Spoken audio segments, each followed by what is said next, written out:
Sports reports, no gimmicks, no clowns. 2-5, Mr. Logical, we run this town. Real talk only, no chasing, no doubt. From the east to the west, it's the order we shout. Mic check, lights flash, game time, stay ready. 2 vets in the zone, keep the pressure real heavy. Big hits, big plays, yeah, we breaking it down. Truth rings in your speakers, every word is the crown. From the north side hustle to that southern flame. Midwest grind, west coast of the game. Sports talk kings, yeah, we wear that crown. Turn it up, let them know it's about to go down. Sports reports, no gimmicks, no clowns. 2-5, Mr. Logical, we run this town. Real talk only, no chaser, no doubt. From the east to the west, it's the order we shout.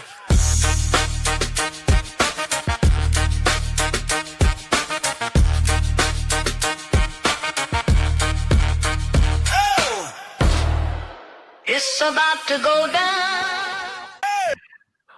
Yes. Happy Friday out there, Friday. Ladies and gentlemen, in case you didn't know, you are now listening to the sounds of Sports Reports as Ordered. Those sounds are brought to you by the one and only Mr. Logical. I am 2-5. Tonight, we got some stuff to get into, some more Coaching Carousel. We're going to hand out some awards. This is the 3rd annual Sports Reports as Ordered end of season NFL award. Ding, ding, ding, ding, ding, ding. And then we're going to talk a little, we might put some politics in sports. So like, review, subscribe, share, rate, do all the free things. Do all the shut good up and things. dribble over here. Liquid Death in your hand. And Laura Ingram, that was Cardi B singing that song, not Nicki Minaj. But everybody keeps getting on. Can't even get their facts straight. That's what happens when you got hate in your heart. Yeah, everybody keep talking about like, oh, like Nicki in this song, WAP. Like, yeah, wrong one. But you have a phone in your hand that has Google, Apple Music, Spotify. You got a niece or somebody you can text and verify his information. I mean, I guess like in this age of like what's really truth, you can just kind of say whatever, right? And it's just like the thing now. So yeah, right. All right. So folks, the search is over, Mr. Logical. The Cleveland Browns have a new head coach. His name is Todd Monken. You know, he was the offensive coordinator for the Baltimore Ravens. It was thought that he was going to go to the Giants with John Harbaugh. And this is where we find ourselves. What's your reaction? I'm not sure what. So today at work, right? It's the last day of the month. I got to submit my reports to the site manager. He packages all together, sends it up to the project manager for the contract. And I had to write down like my goals. You know, like I had to write down my goals and how I plan on achieving them, so forth and so on. But if you looked at my work over the last 4 years and my monthly reports, and I was trying to get another job, either within a company or somewhere else, you'd be like, you know what? Let's check out this guy's resume. This is what he's done. He's been working solo for the most part, kind of embedded with the ops section of my unit. But I've been pretty much on my own as a civilian in my section. So you can tell, like, okay, he's made an impact on the work environment. Todd Monken has Lamar Jackson and Derrick Henry and can't muster 24 points to 26 points a game consistently. What about that says, now let me bring this guy here to Cleveland? And I thought Cleveland had some real good pieces, but I thought it would be better to have like a younger coach that can, be a little bit more creative, because they're not ultra dynamic in the passing game, which is a problem they have in Baltimore. So I don't know, like, what are you going to call? You're just going to, because Shador doesn't run like Lamar, not even close. Pro Bowler Shador. Pro Bowler Shador. And Cleveland had 2 Pro Bowl quarterbacks this year. Oh, yeah, Flacco made the Pro Bowl. So, I mean, the cupboard isn't bare in Cleveland. It just doesn't make any sense. Like, I don't know why it seems as if this analytics test or whatever this conversation, this conversation they were having before interviews or whatever that material was, maybe it turned off a few coaching candidates. I don't know. I just feel like you had a real opportunity to make a splash. I know Andrew Berry, the the GM's really into analytics. He's a Harvard grad, and he probably was one of the first GMs I can recall, like having an interview with like ESPN or NFL networks, and he was talking about like relying on analytics and like the importance of analytics, and being from Harvard, and all this came up in that interview. It just doesn't seem like an analytics based decision to hire a guy who doesn't have any of the same type of weapons in your organization that he had with the last one, and he kind of came up short. So what I'll say is I'm not going to stay on this too long because I probably agree with about 90% of that. In coaching circles, he's very respected, so coaches like him. So I guess that's a good thing going for him. But what I wanted to ask you then is, now that we got all these hires, we're still waiting on Arizona.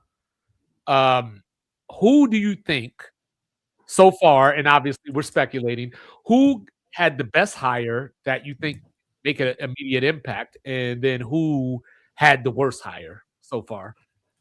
I think John Harbaugh's hire is probably the best because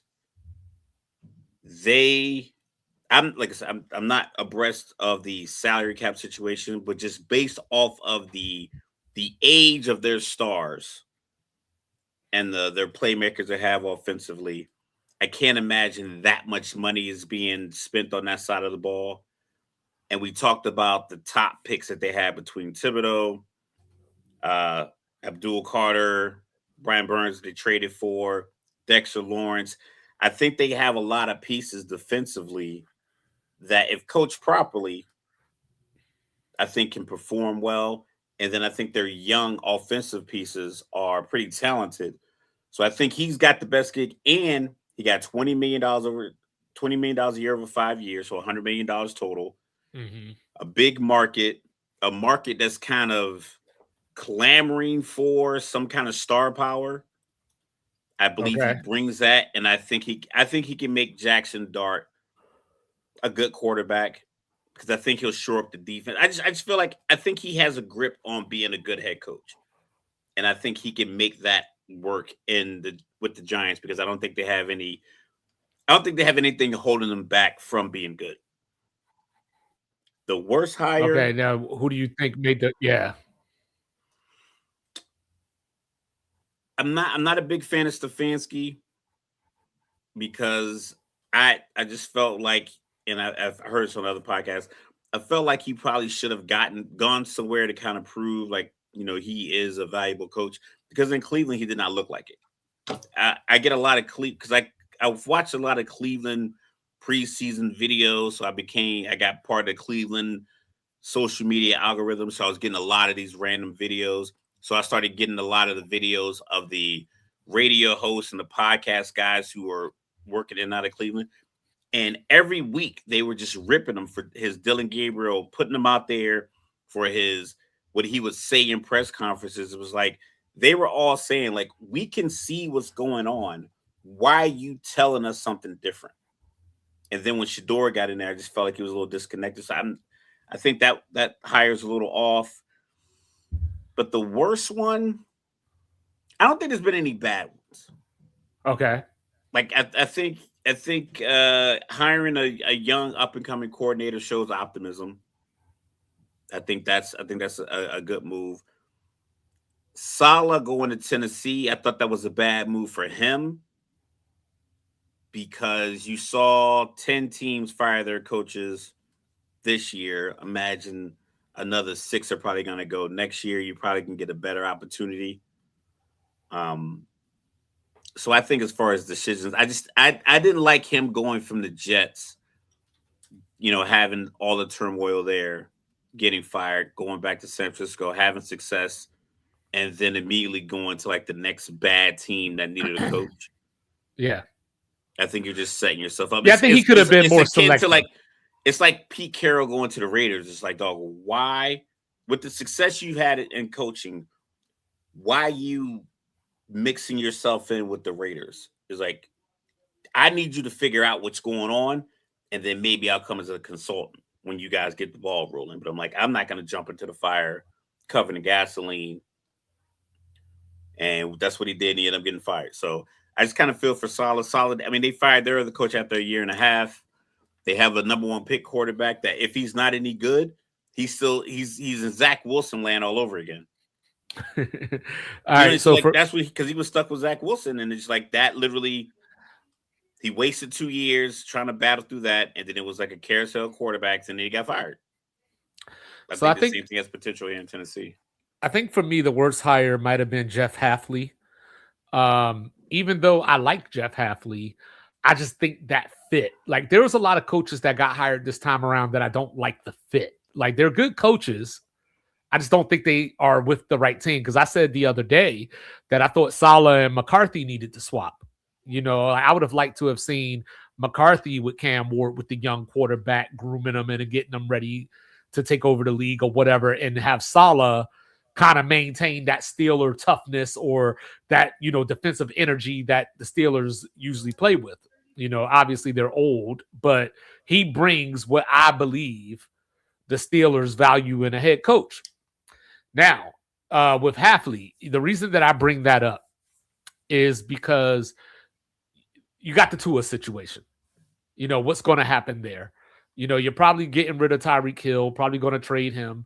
So you look back at it, and I thought that the move might have been to bring in a young, up-and-coming offensive coordinator, in that David Canales, Liam Cohen vein, to kind of get Miami on track, keep them on track. Now, the thing that I don't like is when people have these conversations, they tend to go like, well, you hired a offensive coach, so now you got to go get a defensive coach. Like, it's like, no, you just get the best coach.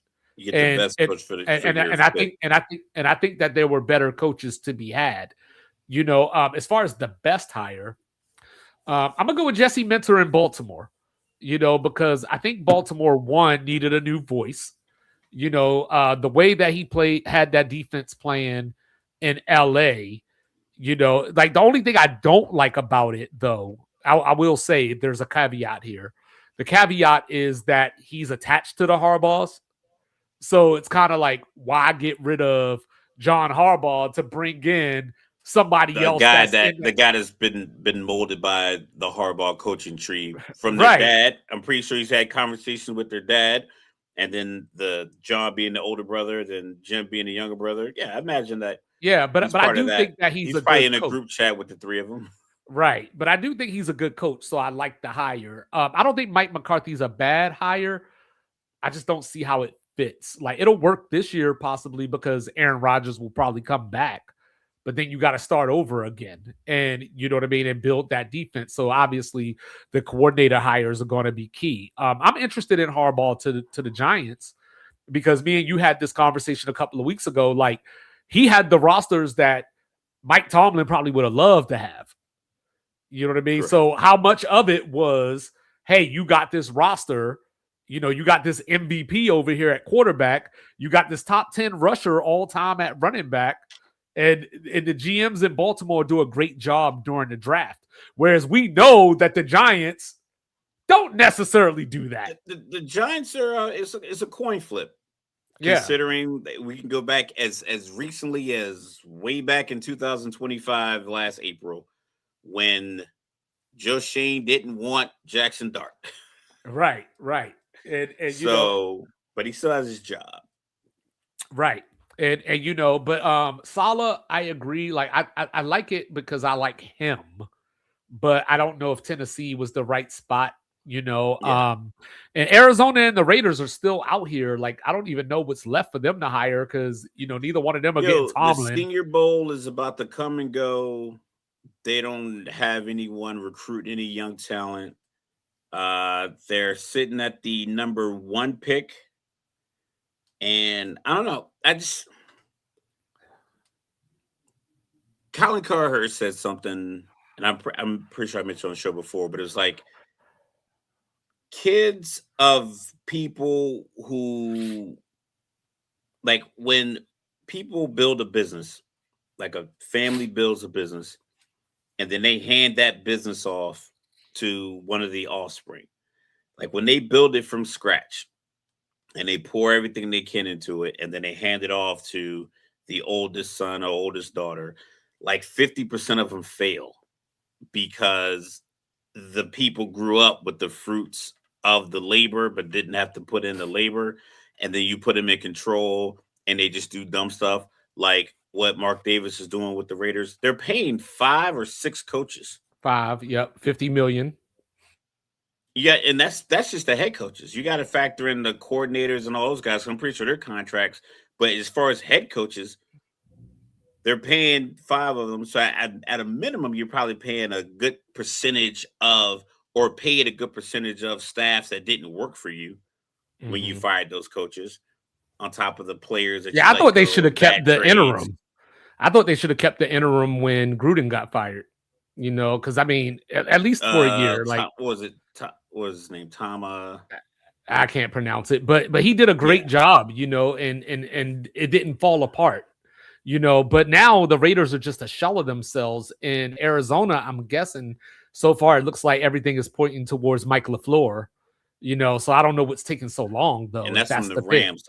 I'm thinking maybe somebody in this Super Bowl, Clint somebody Kubiak, maybe. Somebody that was either in the championship rounds.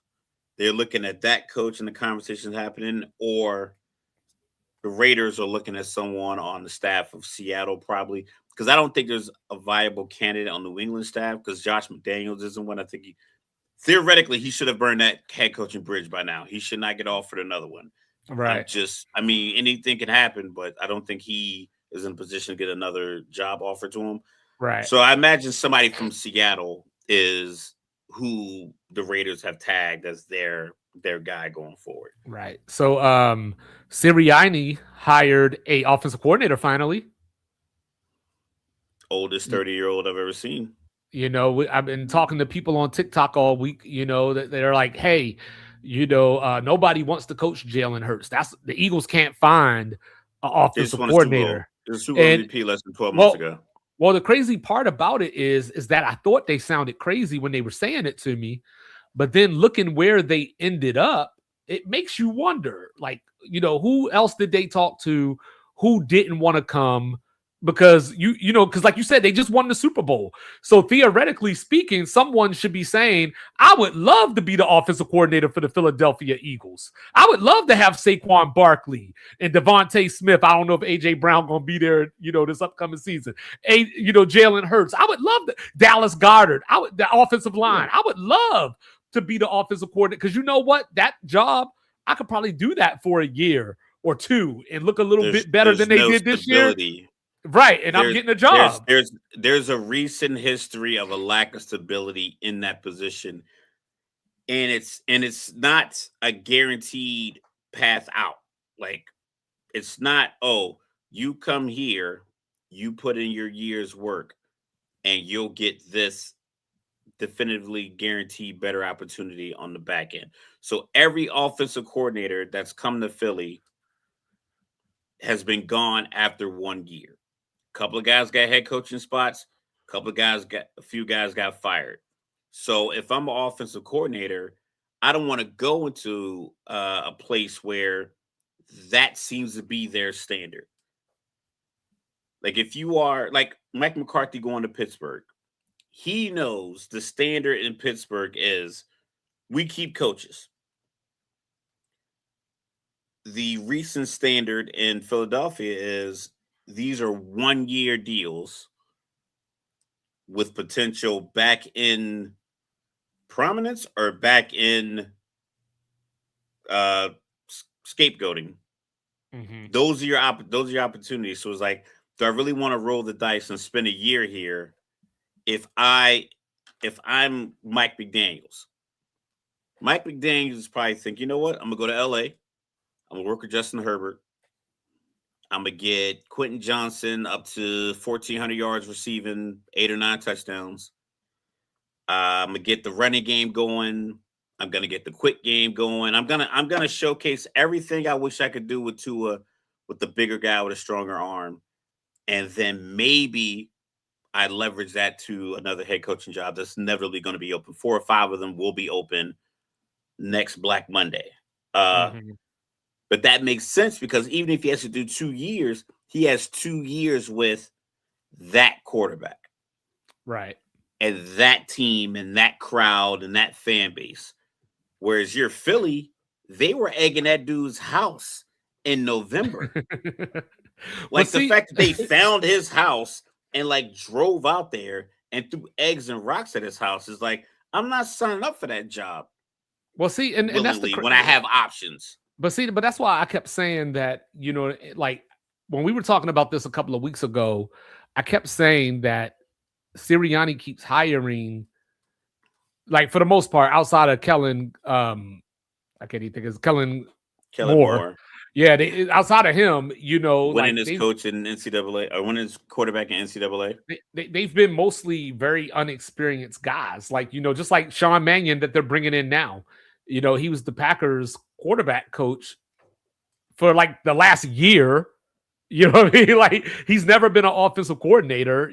So like I just don't know, because that just sounds like the offenses could be tripped up again, just like it was this year with Patullo.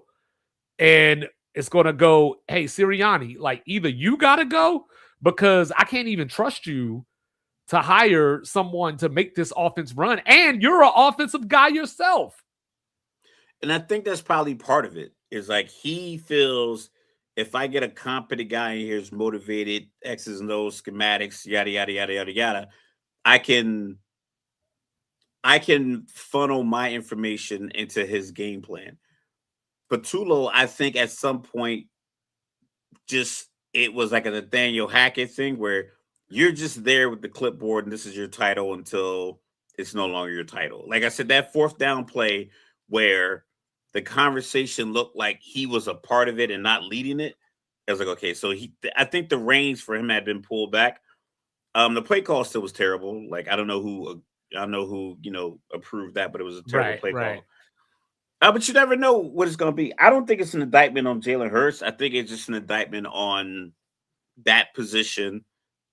And I imagine this. Like I wouldn't deny the fact that people are looking at it like, do I want to come? Like, do I want to be part of the Philly fan base? I think it's an indictment on Philly. Yeah. But I'm pretty sure as a coach, do you really want? Because when you work in Philly, you're not moving far. It's not easy to get around. You're not moving far away from the team. You're going to South Jersey, Cherry Hill, maybe Cinnaminson. Maybe you get a nice little spot in the west of Philly. But these fans will find you if they want to like egg your house. It might be an indictment on the culture because, this is the second out of the last 3 years that we're like, is Philly imploding? What's going on with A.J. Brown? What's going on in that locker room? Sirianni, hell, him and Sirianni was about to come to blows in the middle of a playoff game. So, I think that could be a part of it too. I think his clock is ticking as well because Andy Reid can live off the strength of past performances because I think you're going to get the same consistent, level-headed, smart, just demeanor out of him no matter what. So Kansas City's probably going to have another bad year coming up. I don't think people are going to look at Andy Reid like, is he losing it? It's going to be like, you know what? It's Andy Reid. Andy Reid's offense has done this. He's been in this many Super Bowls. He's done this. But like he can live off that. Sirianni has a great resume. He has a resume that's probably pretty close, short of the wins because he hadn't coached that long, of some of these coaches that went in the Hall of Fame. 2 Super Bowl appearances, bunch of NFC Championship appearances, winning 10, 11, 12 games every year that you've been a coach. He has like a good resume, and his team has been a top tier team the entire time he's coached them. But I think he needs 12 to 13 wins to validate the ego that he just kind of in the cloud of just condescending kind of antics that follow him. He needs 13 wins to justify that. Yeah. Andy Reid can go 10-7, and people are like, you know what? We grind it out. Now we're in the playoffs. Watch what we can do. I don't think people feel the same way about Sirianni if Philly went 10-7. All right, well, let's get to it, Mr. Logical. We are here to hand out some awards. So we got MVP, Offensive Rookie of the Year, Defensive Rookie of the Year, Coach of the Year, O-Poi, D-Poi, and then we're going to point out a new kid on the block that caught our eye this year, before we get into some other things. So I'm going to lay out the category. I'm going to say who the AP candidates are, and then we're going to go from there. So, so we're going to take it from the top with the MVP. So the real AP candidates are Josh Allen, Trevor Lawrence, Drake May, McCaffrey, and Matthew Stafford. So those are the 5 candidates that are up for MVP. Now, I think that Matt Stafford is going to win it, but Mr. Logical, who is your MVP? It's Matt Stafford. Okay. Without a doubt. And I normally don't give it to the quarterbacks. Sorry, I just ate this cookie because my daughter's selling Thin Mints. It'll be linked in the description. No joke. Sorry. So unprofessional. I think it's Matthew Stafford, not only because we left LA for dead 2 years ago. The numbers he put up, I think he had a couple of games where he threw 3 picks and still ended up with like less than 9. Like I think he had like 9 on the year. Yeah, 8 interceptions, yeah. 8 on the year. He threw a couple in Atlanta. He threw a couple in Carolina. But it just, I know normally it's a quarterback award. But this year, I think the quarterback really separated himself from the rest of the pack. So for me, right, I look at this a couple of different ways. You know what I mean? And I know the old adage is the receiver needs the quarterback to get him the ball. Correct. You know what I mean? So, but I would say, why not JSN? I'm not saying that's my pick now. I'm just having a conversation. But why not JSN? He has 44% of the Seahawks targets. He has Sam Darnold, and no disrespect to Sam Darnold, but he's not Matt Stafford. He's not Josh Allen. He's not so on and so forth. You know what I mean? So why not someone like a JSN? Like 2 years ago when we did our first one, I went with Christian McCaffrey because, he led the league in rushing, but he was the 49ers offense. That's JSN this year, but just at a different position.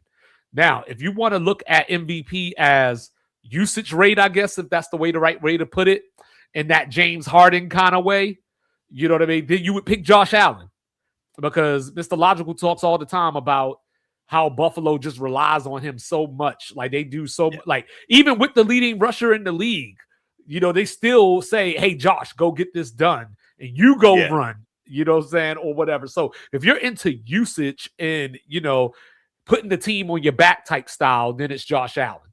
You know what I'm saying? If you're looking at, I just didn't expect much from you and you shocked the world with your performance, I think that's Trevor Lawrence, in that category. Because I don't think anybody came into this season thinking that he was going to be in the MVP conversation. Yeah, I think people are more concerned about the size of his contract, and now he seemed to always kind of fall short. Right. And Trevor Lawrence, don't take anything away from him. He had a great season. McCaffrey, same argument as JSN. He was the 49ers. But this year, he didn't have the numbers, necessarily that he had that year. I said he should have been MVP. And he also had a lot of lackluster games. Like he had the big game against the Falcons. And there were like few in between, like other games where he had that type of performance. I think he just racked up, like I said, he was on pace within reason to be the first guy to have 1,000 rush yards and 1,000 receiving yards. But like you said, that can lend itself to usage because availability, and then all those games that he played with Mac Jones, who was like, hey, when in doubt, check it down to Christian. Let's get the ball to him, and he'll make something happen. We'll keep the drive going because we're limited in our weapons because of injuries. So now, that could be one thing. If you're going off a team record and what happened in the playoffs, or whatever, like even though it's a regular season award, you might look at Drake May and say, who had the Patriots winning that many games or winning the division in general? So you might give it to Drake May on some look at what the team is doing. But when I came down to it, I landed on Matt Stafford because I think it's just a two-man race between those two, Drake May and Matthew Stafford. Two-man race for a long time. If Cleveland would have won 8 or 9 games, I would have given Myles Garrett a nod. I think there should be more defensive players in the conversation. Look at this. He stole my follow-up question. I didn't even get to ask it. Synergy. I just feel like the defensive player is so just kind of the individual defensive player is kind of beholden to the requisite offense that he is assigned with. And it's not his fault that the coach couldn't figure out. Right. And the GM couldn't figure out. But that's one of those things, right? Because I can't say you're valuable if you're not winning, though. Like, it kind of goes hand in hand. Like, you know what I mean? Like last year, we were talking about Joe Burrow. Triple team on first down and the score is 0-0, you're valuable. Well, last year we were talking about Joe Burrow, right? Because the Bengals, had that awful start. They turned it on late, almost got to the playoffs. And we were having that conversation of, well, if the Bengals do make the playoffs, you might have to say Joe Burrow's the MVP. Because numbers were crazy. Right. And his numbers were, when you're limited, your numbers have to be crazy. If you're short in a sport where they're looking for a 6-foot-tall wide receiver and you're 5'9", speed and quickness has to be exceptional. It's like you have when you're limited in one area, you have to be exceptional somewhere else. Right. Joe Burrow's numbers were exceptional, even though the record was literally, average. We ain't on that category yet. But yeah. So I understand MVP. I think also it's very easy to pick out the quarterback because a poor one can make your team look bad. I know people they use this moniker as the most important position. I don't believe it's the most important position. I think it's the most important position to get right. I think it's wrong. It's the most important position to have a decent player. Yeah, you have to get it right. It doesn't have to be perfect. It can be Trent Dilfer. You can win a Super Bowl. It can be Brad Johnson. It can be Jeff Hostetler. It can be, I believe Boomer Science might be a Hall of Famer, but I don't think people had him up. And if you compare him you can do it with a guy who's just really good at the position, but it's very difficult to do with Jameis Winston's a great person. But as far as quarterback play into the game, he can throw your victory to the. He'll be most valuable to the other team. Yeah, and that's a problem. Yeah, or so I can't. A guy like Zach Wilson who never really figured out how to function as an NFL quarterback. So I finished up with Stafford. I ended up on Stafford because I was looking at him in May, and same number of interceptions, but. Stafford has 15 more touchdowns. Even if you add Drake May's rushing touchdowns to the equation, it's still 11 touchdowns short. The Rams also, had that division. Played in a division. They had their version of the SEC, teams, with the 49ers and obviously Seattle made the Super Bowl. And then he threw for 450 on that Seattle defense too. You know what I mean? Whereas, Drake May played smart football. He played tough football, as you would say, moxie. He had moxie and poise in the pocket beyond his years. And, he had the bootleg, even though it was the playoffs, he had the bootleg. So that was the kind of stuff that he was doing all year long. Yeah. But I just think that Matthew Stafford was just out of this world this season. So I just don't feel right saying that it's somebody else right now. Yeah. All right. I'm interested to see what the vote count is. Yeah. I think Drake May's going to get more votes than he should. So offensive rookie of the year, so here we go. And the AP, the candidates are Jackson Dart, Emeka Ibuka, Travion Henderson, Tyler Shuck, and Tetaroa McMillan. Well, I'm going to keep it in division, considering it's 3 out of the 5. I'm going to go with T-Mac. I think Tyler's numbers are pretty much the same as Spencer Rattler. It's just that he looked more comfortable doing it. I think if you look at his numbers, Jackson Dart, availability is your best ability. He kept getting hurt. He was exciting, but him being a quarterback to be the offensive rookie of the year, you got to give me more wins than your team was projected to get.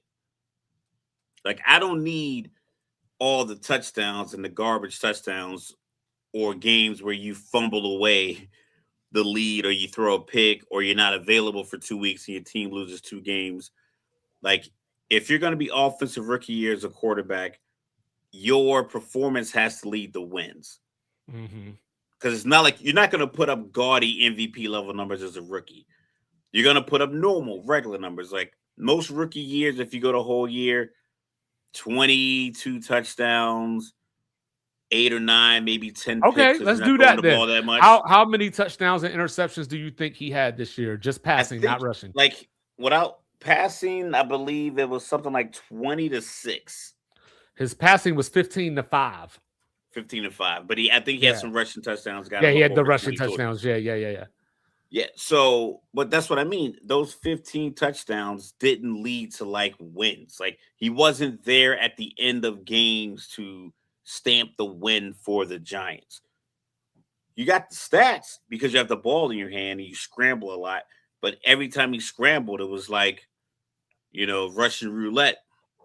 And he was missing time. He was in the concussion tent damn near every game, or he's missing 2 games.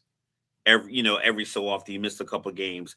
Even when he came back against New England and Caden Ellis rocked him on the sidelines, like, dog, just get out of bounds. That almost took him out of the game. So I just feel like his activity didn't lead to wins. So I can't give it to him. But I'm gonna go with T-Mac because I feel like we talked about Bryce Young's struggles getting, over 200 yards passing. I just think in a lot of those clutch moments that allowed them to win the division, he was going to T-Mac. Well, that was partially what did it for me because we were talking about that, but he still finished over 1,000 yards. He actually had, I forgot the exact stat, but he was like top 5 in first downs, like in getting first downs. On top of that, T-Mac down there somewhere, like every team, especially undersized quarterbacks, they need a guy that's like, hey, he down there somewhere. And well, Ibuka, he had a spark when he started, but the rest. He had 5 touchdowns in his first 5 games. You know what I mean? And then he had 1 touchdown the rest of the season. Now, obviously, Tampa, went down as a team. And, once Mike Evans was gone, that obviously shifted attention. So I can't hold that against him, but it is what it is. He started getting number 1 coverage. Right. And it just is what it is. Travion Henderson, I think the Patriots just didn't use him enough. Like, if they would have used him the way that Detroit employs Jahmyr Gibbs, he would be the rookie of the year, I think. But they don't do that. When I look at Tyler Shuck, he didn't even start the season. You know what I mean? Like he came to the club at 1 a.m. after last call already happened. Yeah, so I can't include him in there. 12:59. But what I am going to do is I'm gonna give you a name that should be on this list that is not on this list. The same guy that I said should have been in the Heisman conversation, Tyler Warren. He should have been in this conversation. And I think he wasn't in this conversation because Daniel Jones got hurt. You know what I mean? And once he got hurt, obviously the Colts production went down, but he still stood out. He ain't put up Brock Bowers numbers, obviously, but I think that's the problem that we look at some of these awards because he finished with 76 catches for 817 yards. And I think what we do is we look at these things and it's like, well, he can't be a candidate. Look what Brock Bowers did. You know what I'm saying? It's like, that's not Brock Bowers. Like, that's not, you can't.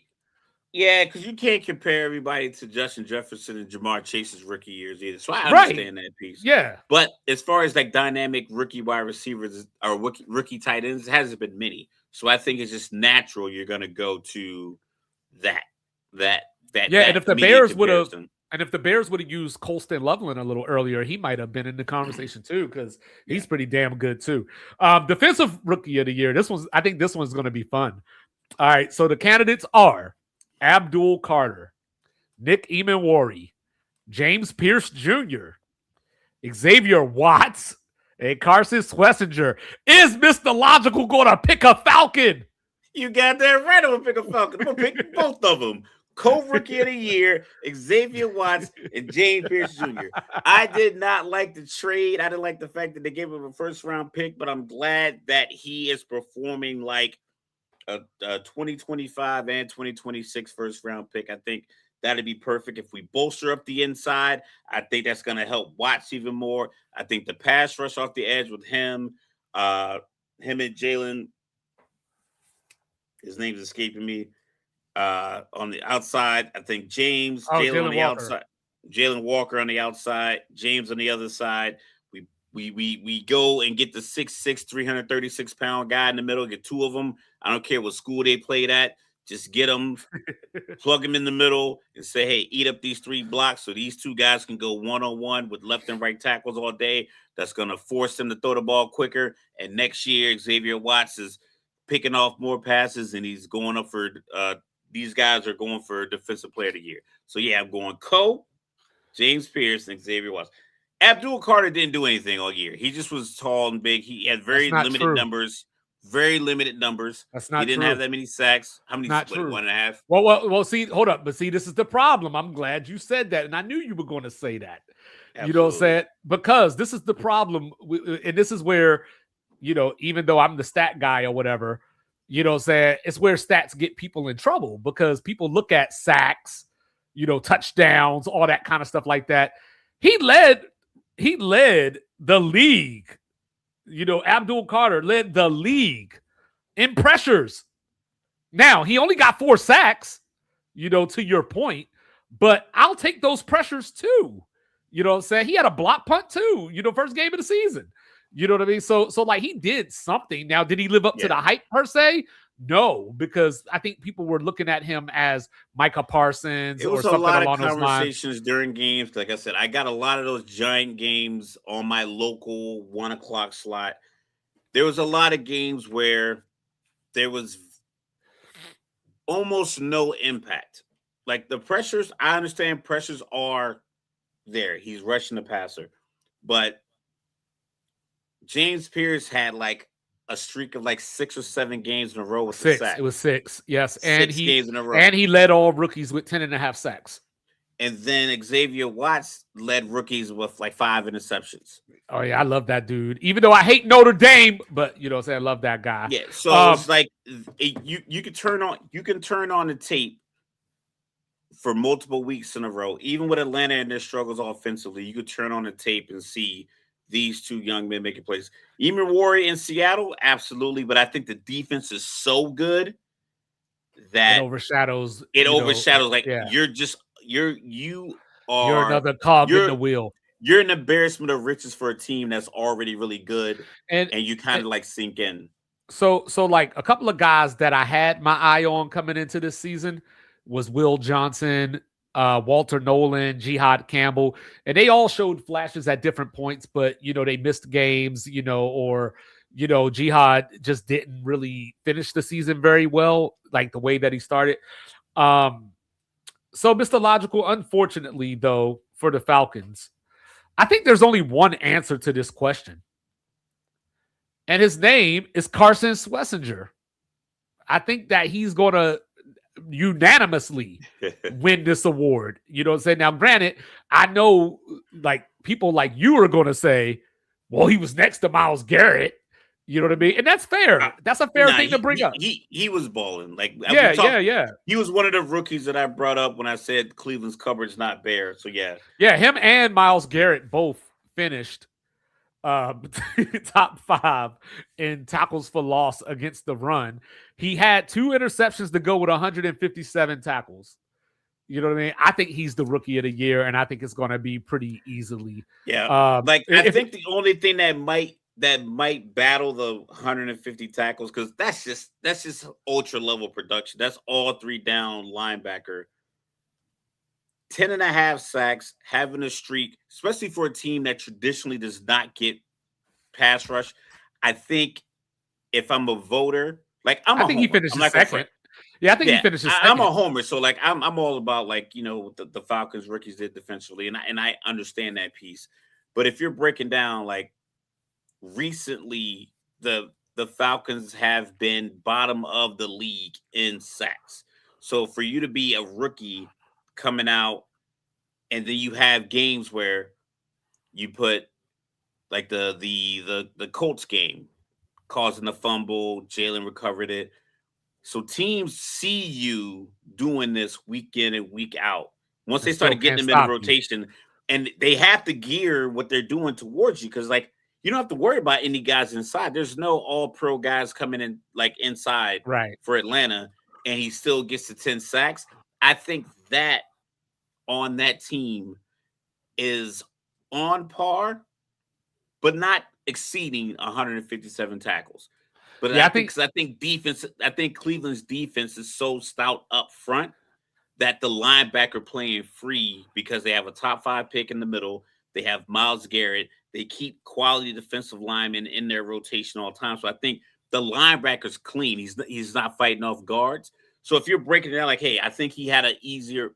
I hate this word easy because football's a no, very no, tough I sport. understand what you're saying, But but I he like but schematically, yeah. he was available to make more tackles.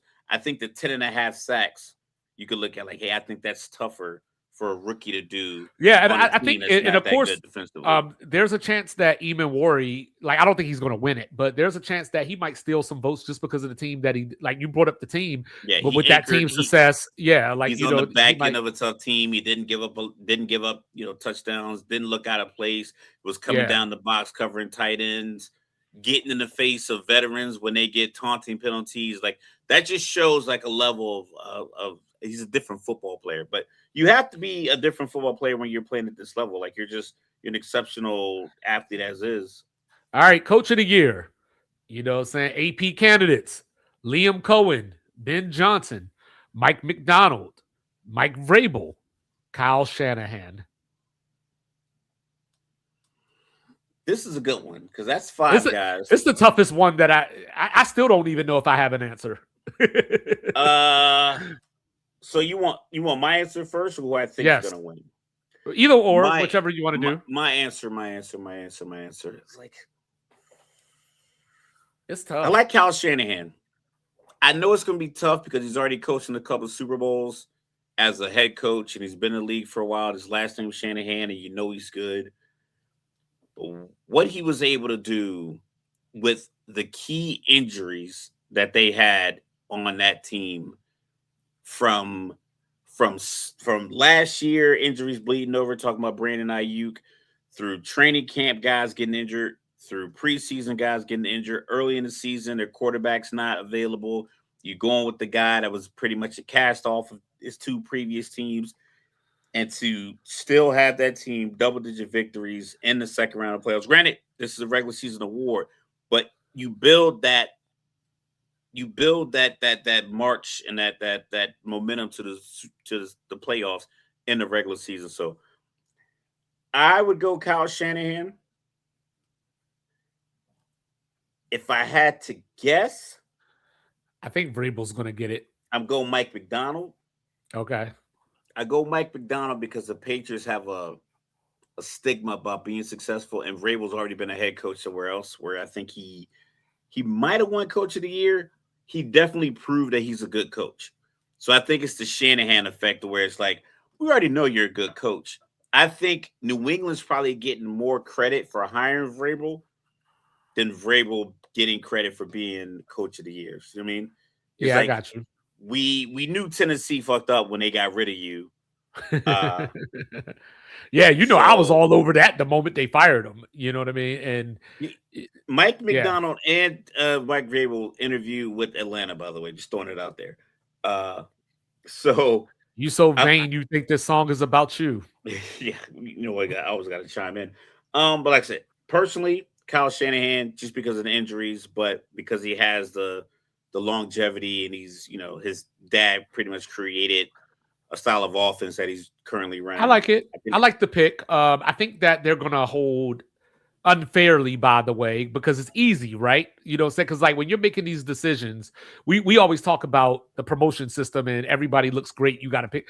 It's the reverse here. They all look great, but a lot of these voters are lazy. So they're going to hear somebody in that room make a point about something, and that's going to be the vote that they, end up using because it's too hard to think about. So, like, I like Kyle Shanahan for that reason. So I think the laziness is going to come in is that somebody in that room or people in that room are going to say, but look at that schedule. So they had one of the easiest schedules and blah, blah, blah, blah, blah. So for New England? No, for San Francisco. I think that's New what's going to England's hurt. schedule is pretty easy. I know. But yeah. I think that's what's going to hurt Shanahan. So my answer, an easy schedule without your guns. I know. I'm just telling you. That's how these people are. They're lazy. I'm gonna go with Ben Johnson. You think he's gonna? I don't think he's gonna win. I don't think he's. No. I'm going with my pick. Your pick. Oh, okay. No, I think Vrabel's going to get it, but my pick is Ben Johnson because I think that you saw the Bears transform throughout the season. So like when I look at Seattle, and what I'm about to say is a little unfair because, but I'm making a point. So like, Seattle already had the defense. You know what I mean? They brought Sam Darnold in to kind of steady it, because Geno couldn't get it done. They brought in another quarterback and boom, boom, boom. You know what I mean? With Vrabel, the reason I think he's going to win it is because, one, how young the Patriots are, and I think that's going to be a value of look at what he did. It's year one. Drake May's an MVP candidate, so on and so forth, whatever. I think that with Ben Johnson, for me, he just put his imprint all over the Bears this year. Like, because all we've been talking about the last couple of years is how bad their offense was. People were saying, is Caleb Williams going to be a bust? And they were a few plays away from the NFC Championship game. Not that the playoffs count, but as the season went on, I felt like the Bears continued to get better. Like they didn't hit that wall that a young team normally hits. Because like the Patriots, they were winning a lot of games flying by the seat of their pants too. It was a lot of those miracle Whereas with the Patriots, games, very similar to the miracle throw he threw to get them to overtime. Should they have gone for 2 there? Just throwing it out there. I think I would have just based off of that's what Ben Johnson does. I'm not saying it's right or wrong, but his personality, says that you do. 2. Yeah, and I'm all for people being authentic. Like if it doesn't work, it doesn't work. Be you, because if you don't want to question yourself because you tried to be something different, be yourself and live with it. So you have limited votes for Liam Cohen. Yeah, I think he'll get a few. You know what I mean? Because Trevor Lawrence was already kind of like a blue chip prodigy, and he just kind of came into his own. They don't, think he'll get credit for that? No, I just think that this is a hard decision to make. Because I mean, they all have. Oh, Mike McDonald's going to win though, but yeah, I think Vrabel's going to win, but this is a very intense race as far as like if you're trying to just trying to find that singular thing that disqualifies that one person so you could elevate. It's tough. So like I can see him getting a few votes, but I think he definitely finishes last. Honorable mention. I'll throw in Sean Payton. I think second year That's quarterback winning the AFC West.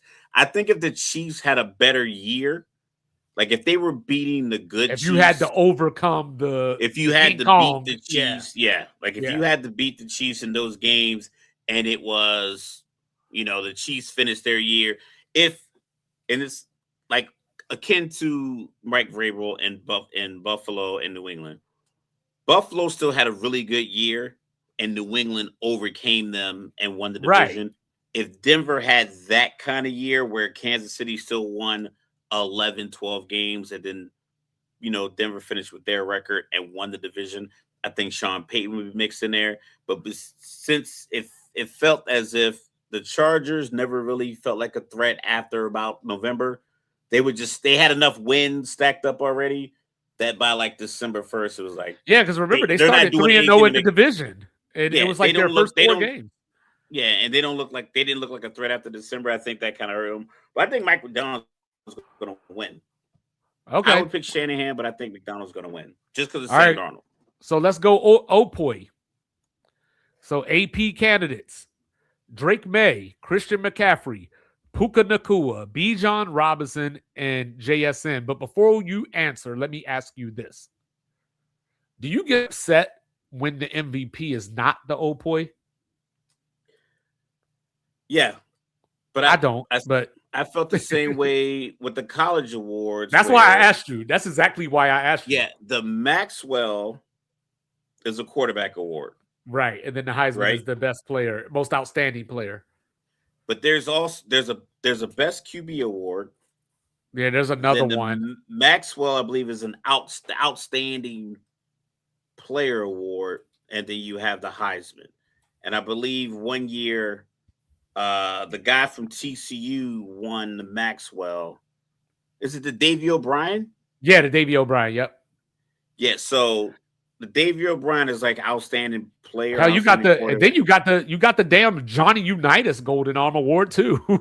Yeah, so like they just have all these awards to give to different quarterbacks. But it's like, so offensive player of the year, it feels a lot like, hey, we're gonna continue to give the MVP to the quarterback. So I don't even think Drake May should be in this because, like, how is Drake May in the offensive player of the year category, but Matthew Stafford isn't when they're both quarterbacks in the MVP conversation, and Trevor Lawrence is also in it. Trevor Lawrence I don't think he was voted into the Pro Bowl, but that's neither here nor there. I think the offensive player of the year is probably like a default. The other skill position on offense, whether it be tight end, running back, or wide receiver. I think because there's nothing. Oh, it is. There's nothing there for them to win. Like, you know what I'm saying? It's like you're already given the MVP. You give all the money, all the acclaim, all the wins to the quarterback. Why is this guy in this category? But offensive player of the year, I mean, Bijan Robinson probably had the toughest road because I talk about that play with the Giants versus Denver where Tyrone Tracy took a handoff and the hole was wide open and he just sprinted to the end zone. Yeah. Bijan Robinson has a lot of long runs and plays. Every single one of them, he's making somebody miss in the backfield and he's jumping over somebody else in the hole, and then he's in the second level. It's rare that a stretch play gets blocked so well that he gets to run off a 15, 20, 30-yard run. But that's just me being biased. If I had to go with offensive player of the year, I think it's going to go to Puka. Like I said, my offensive player of the year is Bijan Robinson because I'm a homer. I'm not going front. But I think Puka, I think what he was doing in LA with Stafford is a lot like the Tom Brady, Randy Moss year. Joe Burrow, Jamar Chase. Yeah, it just was like these guys are just so dynamic together. He made the big plays. He has the huge personality. The name, even though Jackson Smith-Njigba is a great name and it has like flair to it, Puka Nakua just has like a look, and he's been kind of like out there a little bit more. I know he's with the streamers. He's getting interviewed a lot. He's in commercials. The hair is out. Like, I just think that voters are just people who see football the same way we do. They can't watch all the games, all 16 games every week when they're all 32 teams are playing, but they see the highlights. The Rams are from the big city. They have the big flashy uniforms, the yellow. It looks aesthetically great on TV and any kind of highlight package. So, and the Rams seem to play in prime time a little bit more than Seattle. And when they are in prime time, it seems to just be a little bit more. You know, it just LA. The city of Los Angeles, I think, just kind of lends itself to you getting a couple extra votes in whatever the sport category is. So I don't necessarily have a problem with somebody not being considered Opoi and in the MVP conversation. I don't necessarily have a big problem with that because in my definition, MVP doesn't, you don't have to have the gaudiest numbers to be MVP. You know what I mean? Like, for example, you know, with all the shit that Philly had going on this year, you know what I'm saying? If somebody wanted to say, yo, Jalen Hurts is valuable, he ain't going to win no award. but you can measure that. You know what I'm saying? Yeah, but Like I think the word valuable in the award title is misleading it's because numbers and wins. if you break it down logically, the word value, every quarterback, every team, your offensive line play is valuable, but the award is Yeah, they came most out with that valuable. new It's most outstanding performer. Like that's yeah, the real verbiage of the award. They just yeah, call they it came out MVP. with It's that most new outstanding performer. the new protector of the year award they're starting this year for the offensive lineman. But no, I think this is a two-man race. You know what I'm saying? I think it's Puka and JSN. And you know what I mean? If it were me, actually, I'm gonna say me and the voters are gonna pick JSN. You know, with the numbers, I talked about the target share earlier. So like he just gets all the passes anyway, and you just can't stop it. And just the other day, you were talking about how this dude always so open.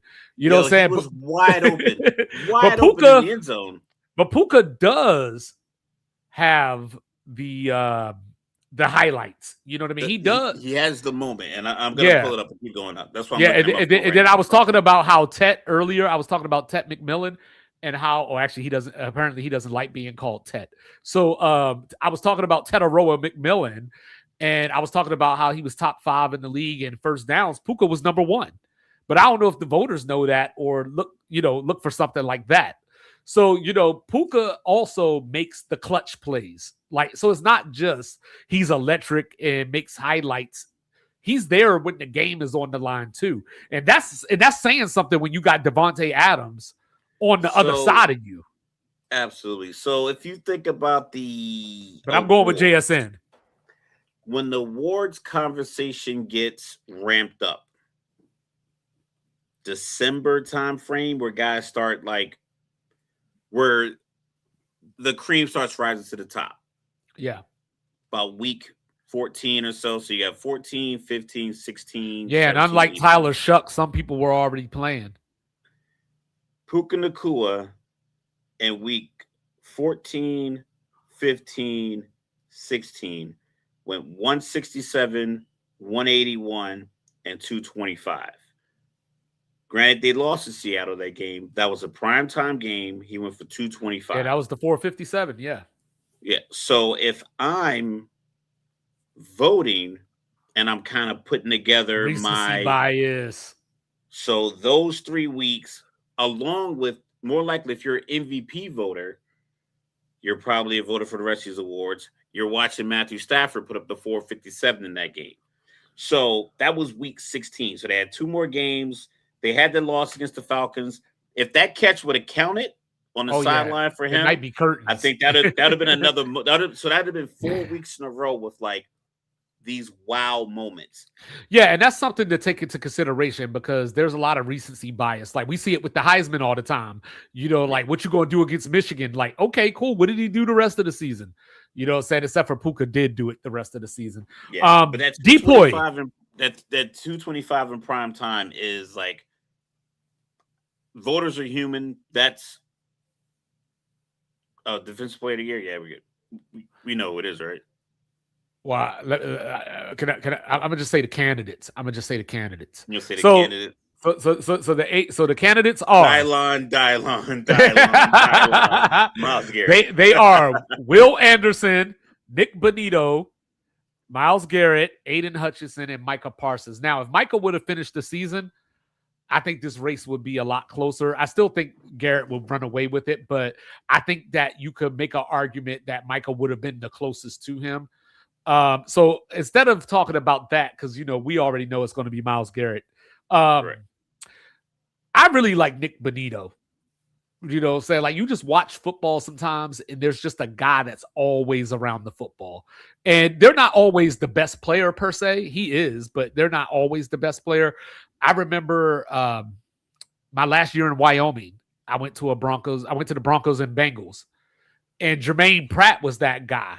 He was just always around the football. Like, so Benito, I think, should get some votes.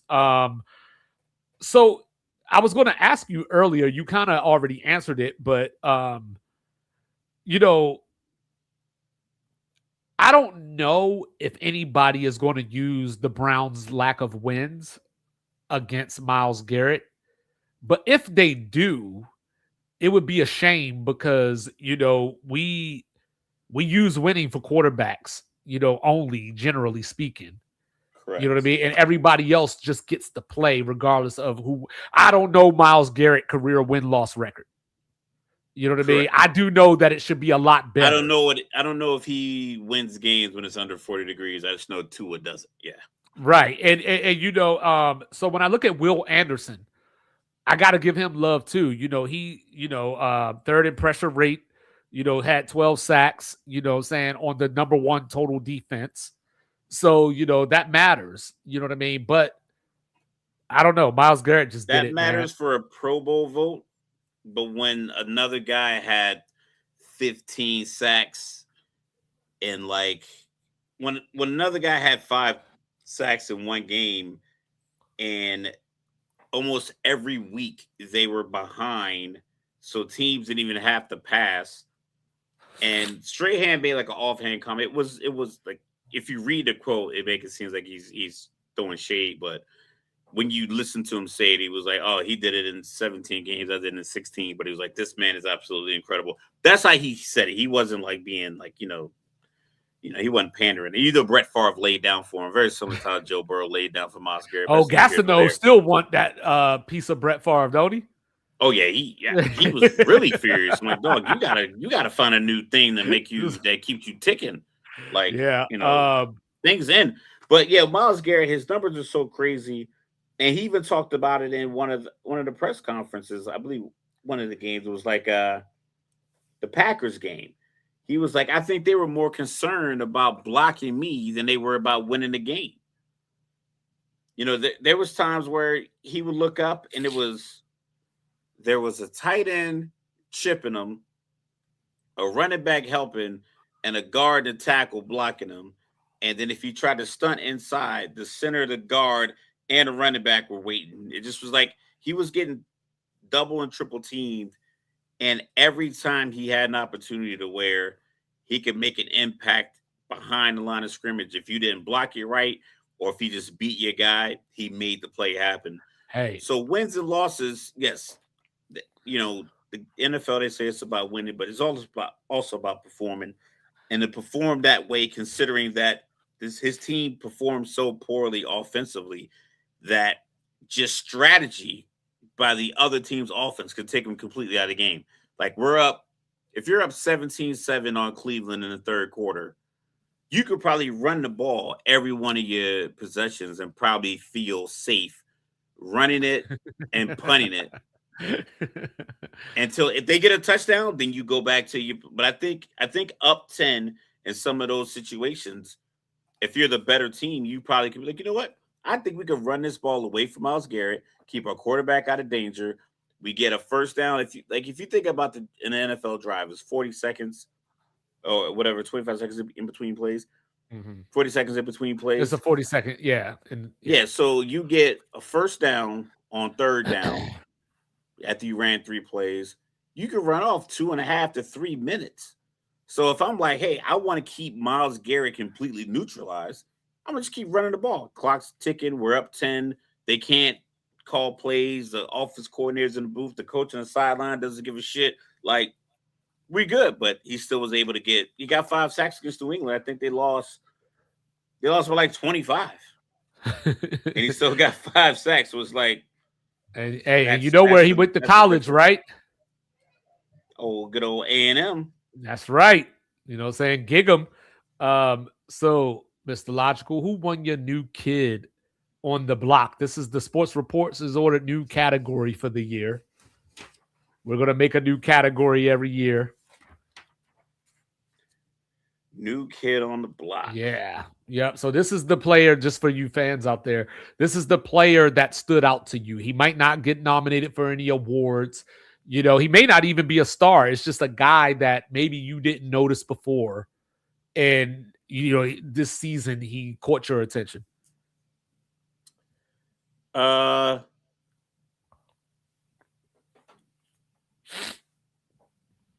Fanning from Cleveland. Harold Fannin, yep. The rookie, Yeah, yep. I liked him. I thought he moved a lot like Njoku for a rookie. I thought that I don't know if they drafted him expecting him to be that complimentary kind of piece, but when you watch the games when Cleveland was able to to make these pass attempts and make these plays and make these downfield throws, I think he was just available. I just felt like there was a disconnect between how the offense was actually functioning versus what they had on the field. I felt like their players on the field.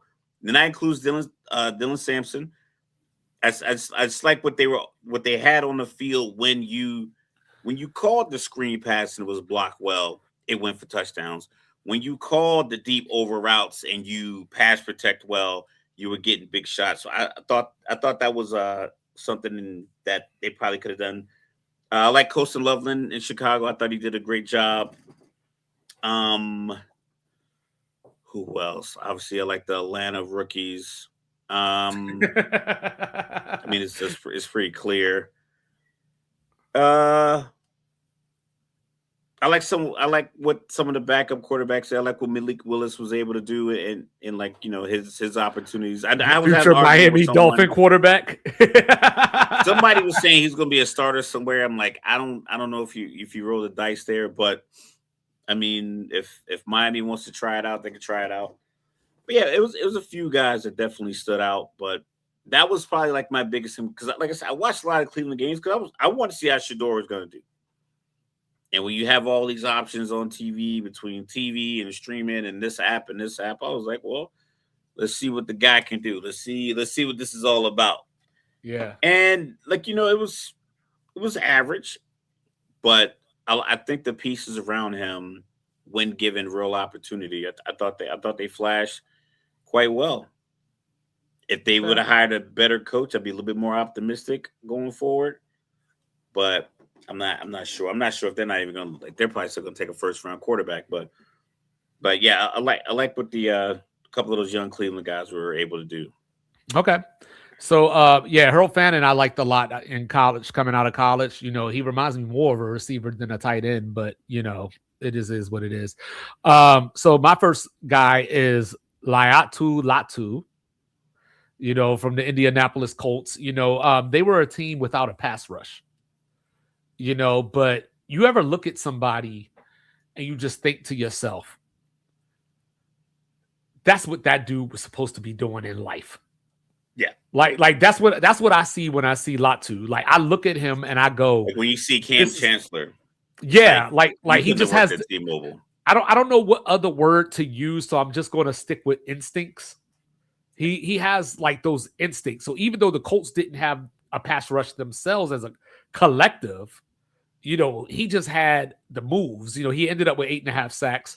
He ended up being the highlight of their defense that doesn't get highlighted. Right. I like Mike Jackson, from Carolina, defensive back. Yeah, obviously having J.C. Horn on the other side allows you to not get that much attention. But but he just seemed to make really big plays. Like when they needed big plays in the secondary, he did it. Another corner that I like, Cordell Flott from the Giants. I like him a lot. I didn't know who he was. He jumped off my screen on that Thursday night game when he picked off Jalen Hurts. Jalen Hurts, yeah. Yeah, that was what put him on my radar. And, I was like, yo, this guy is a dog. Like, he literally probably was, like, legit a top 7 or 8 corner this year. But nobody knew it because he played for the Giants. Like, what I mean? It's just one of those things, man. Like, it's we talk about teams needing a new voice. When you look at the Giants, you're like, we had them, like, certain conversation, we had them going like 2-15, 1-16, when they're going to win a game. But then you see them in that game against Dallas, and it's like, I think if they had the right voice in that locker room, they could do. So it's like, obviously, these guys are performing. It's just that it was feast or famine sometimes. But he was one of the bright sides of that defense. Yeah, and then finally, because that was 3 defensive players, so Right. I should give an offensive player just to be fair. But before I even go any further, I just got to say that I'm so livid with Mr. Logical right now, because how he going to be sitting in that chair that he's sitting in, and he didn't even say Kyle Monungai. Come on, Scarlet Knights, baby. I get it. That guy is a little machine, and he ran like a Ford F-150. Yeah, like he reminds me of, like, I think he's a little smaller, but he reminds me of what we thought Pacheco had the potential to be, like a bigger Clyde Edwards-Helaire. Yeah, like that's what he looks like. And there were times where he would run the ball, and I'm like, why is DeAndre Swift here? You know what I mean? Now, granted, DeAndre Swift had a good season too, but there were just times. 1-2 punch. You can't just go overhand right. And I mean, they ran for, what was it, 280 against Philly? You know what I mean? So, and that was in the league. Philly like a JV team. Yeah, so those are the guys. And there's one thing I wanted to mention. He didn't really stand out to me as a new kid on the block, but I think I learned something. So last offseason, we were talking about Josh Jacobs and how he was talking about, we need to go get a number 1 wide receiver, XYZ. Packers receivers got mad about it. And then I was like, when Jaden Reed got hurt, that offense just came to a halt. You know what I mean? Because Doobs makes, Christian Watson makes the big plays. Doobs is generally the reliable one that'll make the third down catch. But I think Reed, like, his presence is one of those presence that makes a lot of those things happen because he's such a threat. So that's why, like, that stood out to me. Like, not a new kid on the block per se, but just an observation that I had throughout the season. So as we continue on, Mr. Logical, there was some World Cup talk that, caught your eye. Absolutely. Said, talk to us about a little morality, please. All right. So growing up, I was a big history. I was always like really interested in history. I grew up in Virginia. Like most of my academic life was in Virginia, between Virginia and Germany. I think the first time we moved to Germany, like 1982, I was 1. I went back there like 90 to like 92. So World War II was very, like it was something I was taught, and it was, 45 years from the end of it. So not very long. Like I'm about to be 45 years old. So a lot of people remember 1981. So living in Germany and learning that, and having like history classes about World War II and U.S. history and like just world history in general, like living overseas was one piece. And then I grew up in Virginia, the other part of my academic life where I graduated high school, middle school, everything else. We had a lot of Civil War conversations, lessons, a lot of Revolutionary War, a lot of Founding Father talk, because that was like the epicenter of Mount Vernon. Colonial. So what I like to think about, like, okay, what things were happening then that could repeat themselves. And I started thinking about how like some of the administration's behavior is very America-centric, but it's starting to alienate other countries. Just saying America first, just saying, hey, we're the best country in the world, we're the most dominant superpower. That's just a conversation piece. You can say that, those talking points all the time. But to actually put pen to paper and start saying, we're not going to allow these countries in, we're going to put them on a ban list, and we're not going to allow visas to certain countries, when you're supposed to host the World Cup, which is literally the eyes of the world are on TV watching this event, on top of the fact of all the international flights coming to wherever the host country is. There's going to be an influx of people from all over the world. And I think the way that our current like the tension in our country, the climate. If I'm from a foreign country, especially one that has an East African look, or a Latin or Hispanic look, I'm not sure if I want to subject my team, myself, my fans, the family members of the players to that kind of treatment, because I don't think a lot of people reckon, like, over last year, the Supreme Court ruled that racial profiling for the purpose of immigration reform was legal, but you can only like base it off of like whoever they were targeting, whether you're Mexican American or you look Mexican or you look like you're from South America or Central America, and you can target the areas where Central Americans, Mexican Americans, are like just where they work. So it's like construction sites and car washes and a lot of these blue collar labor type environments. They deemed it completely within the means of the immigration enforcement. So if I'm coming here to cheer on Spain and you have ICE agents that can't tell a difference between American citizens, Asian Americans, Somalians, and you're a Spanish guy who paid, whatever amount of thousands of dollars for your flight, your hotel, because they're hitting you over the head for Airbnbs. They're going to hit you over the head for hotel rooms. They're going to hit you over the head for gaming tickets. And on your way to the game, you get stopped by an SUV full of masked men. I'm like, why would I introduce that to myself? If I'm a team and we're traveling by van instead of a bus, like, you know what? We're going to get 4 minivans or 5 minivans. We're going to carry the team and the staff in vans because we don't want a big bus to drive through streets. We figured it'd be easier to navigate Philly, where they're going to be playing games, in New York, in a van. So now you're 5 players from Ecuador in a minivan, and you get cut off by 2 or 3 SUVs, and people jump out with masks, ripping the door open. Like, why would I want to subject myself to that? So I think these teams and the teams from around the world and FIFA should really be wary of a real conversation, a collective conversation of, should we boycott the World Cup? I know it's going to cost a ton of money for the United States because they put a lot of money into it, the stadiums and so forth and so on. But when you operate in an environment that makes it hostile for people who look foreign, I don't think thousands of foreign people are going to want to come here and feel comfortable. So I got a couple thoughts. Well said, first of all. Appreciate it. But for the sake of conversation, I think there's a couple of different angles too. You know what I mean? Because one, a lot of people, this is their dream. You know what I mean? Like, especially if this is your first time being able to participate in a World Cup. This is a dream, and it's not guaranteed unless you're England or France or whomever in that ilk.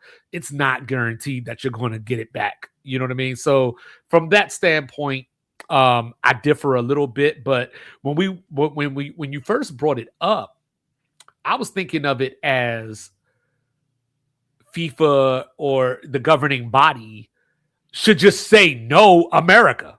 So not, hey, you don't bring your teams here. Like, no, we're not, like, the World Cup period is not coming to America. Like, yeah, you got Canada, you got Mexico. We'll figure it out, or we'll have to find another North American country, whatever the case. Well, I don't know. The logistics would be a nightmare, but Correct. Just from the standpoint of, like, no, I'm taking this from America, but at the same time, you know what I'm saying? Like, you get into that military mindset where you're punishing innocent people too, because there's a lot of Americans that, have been waiting for something like this, that want to see some of these guys. That's your lack of entertainment doesn't trump my expectation of safety. Considering that it's not as if, like, for instance, we can go, me and you can book a flight to Italy. There are pickpockets, Italy, Paris, Berlin, any of these major European cities, even, New York City, it's another city that people would go to. But European cities are notorious for having people who pickpocket. London, Right. there's like a whole thing for before the Olympics in London. They had a big task force, and they were like giving people tips on what to look for to spot a pickpocket. So that's a possibility if we were to go to Paris or London or Italy. That's a possibility. We might run into some pickpockets. There are guarantees that if there are foreign people on soil in America, they being the Department of Homeland Security, if I remember will correctly, deploy ICE there. So your likelihood of you being accosted by agents or just harassed around your hotel, that ramps up more. Pickpockets aren't going to just harass you on the street. They might try to get in your pocket, but like ICE agents are going to be emboldened and legally, quote unquote, justified in this behavior. So that makes it more of a guarantee that your dream of seeing a World Cup or your dream of playing in a World Cup, you're almost guaranteed to encounter some kind of customs agent outside of the airport after you've already done all your paperwork to show that you're good to come here. Yeah, if I recall correctly, Senegal and the Ivory Coast, I think are on the ban list. Here, I have it right here. And I know that there's been talk from the president about not letting people in that There's a lot of predominantly Black and Arab countries that are on this list. France isn't on it. Germany's not on it. Sweden, Norway, Denmark. Yeah, you got Finland. Iran is on it. None of the countries with Anglo-Saxon, blonde hair, blue-eyed people are not on this list. You take that for what it's worth. But there's Afghanistan, Burkina Faso, who also replied by saying, okay, Americans can't come here either.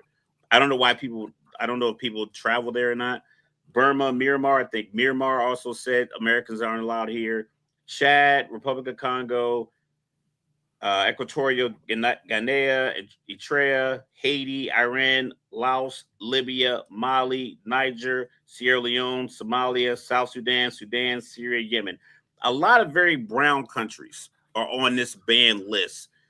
But even with them not being on this ban list, Spain, Ecuador, Paraguay, Brazil, all these other countries that, for the lack of an untrained eye of an ICE agent, look Mexican to me and look illegal, can be accosted in this van. You saw that one video where homie was like, yo, you got an accent. And he was like, so do you. He's like, what are we talking about? But so, I mean, and that's the piece. It's not even like I'm not even trying to like get political. I'm just being rational. It's like, why would I subject myself to my loved ones? Yeah. But like, why would I subject my family as a coach, as an international organization that's sponsoring your team? Why would you spend money to put them in a place to where they will be harassed? Because the consulate, and I can't even say that it's an exaggeration to say that they'll be fighting for their life. You know what I mean? Literally. At times, yeah, they'll be fighting for their life, or like ICE agents. Granted, listen, I understand my algorithm sends me certain videos, but they have been busting out car windows, especially if you don't speak the language. So imagine if you're in two vans. Your interpreter's in van 1. You're in van 2, and no one in van 2 speaks English. And van 2 gets stopped, and the windows get bust out. That's happening. That's actively happening tonight in America. So you think they're going to peel back for the World Cup when the administration and the president has made it clear that this is America first? Other people take it too far. And that's what happens when you know history. Is like, yeah, one person is in charge. That is the figurehead person. The extreme behaviors are normally perpetrated by higher ranking people, but lower than the person who's the figurehead. So if you look at Nuremberg trials, Hitler didn't make it because he killed himself, but all of his underlings, those guys were on trial. Those guys that took this vision or the rhetoric and they ran with it and made it even and made it just this murderous stretch of time. So you have people who are saying, he's like, oh, we want to get all these bad people out. And then the message gets trickled down to people who think that anyone brown is bad because people believe that way. Newsflash is 2026. I've been live for 45 years. That's ingrained in American culture. You can deny it all you want. But when it comes to the thing that makes America actually act properly is when you take money out of the bank. When you take the money away, all of a sudden a lot of negotiations ramp back up. When you take the talent away, if you're an athlete and you take your talent away from a team, now all of a sudden you're worth that money you asked for. Ask Emmitt Smith when he didn't play those 2 games and he held out that year. They lost. They went 0-2.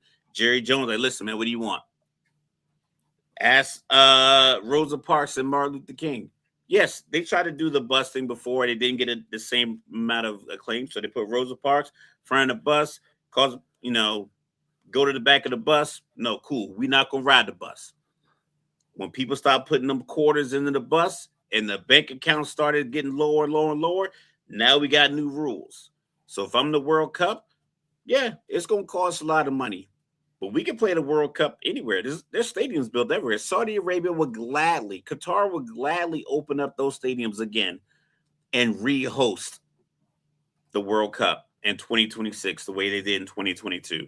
You know what? You're not. America doesn't have the leverage here. And whatever the fee is for violating the contract, you take them to court and you drag it out for the next 50 years. It is what it is. But Qatar can open up those hotels. They can open up those stadiums. They can turn the air conditioner they had on underneath of the grass to keep the field cool. Yeah, they have all that stuff squared away right now. They can do it.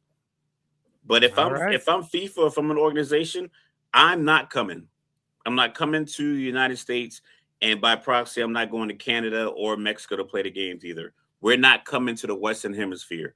You want to see us in Qatar.